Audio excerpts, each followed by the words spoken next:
Happy Tuesday, everyone. Thanks for checking in as we take a look at your national coast-to-coast forecast. And we're going to be watching an area of low pressure over the eastern U.S. kind of slowly make its way up the east coast, and that will bring us some locally heavy rain. There is a chance for maybe a few isolated strong storms, but again, that severe threat overall is pretty minimal. We'll actually head back to Minneapolis, Minnesota. Again, you can actually see that setting moon there, but Minneapolis making it to 70 degrees for the first time this year, and the first time since October of last year. So the last 3 days have been pretty warm, but nice to see some 70s even up into the Brainerd Lakes area.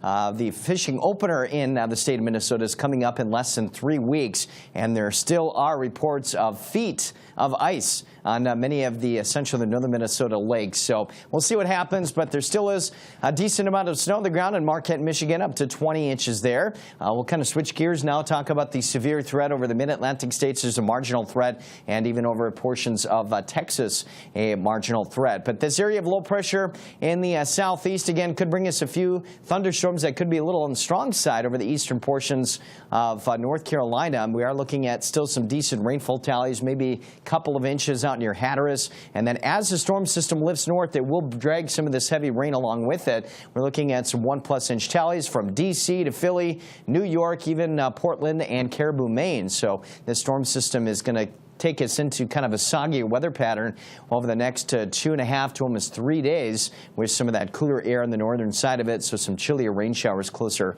to the Great Lakes. Here's another little bundle of energy working through the central U.S. The front range of the Rockies could actually have some snowfall. We're not talking about much, but Denver and Colorado Springs could see a little bit of that. We're cooler there today at 43. 97, though, in Phoenix, and that heat is going to start to spread out into the plains as we take you through early May.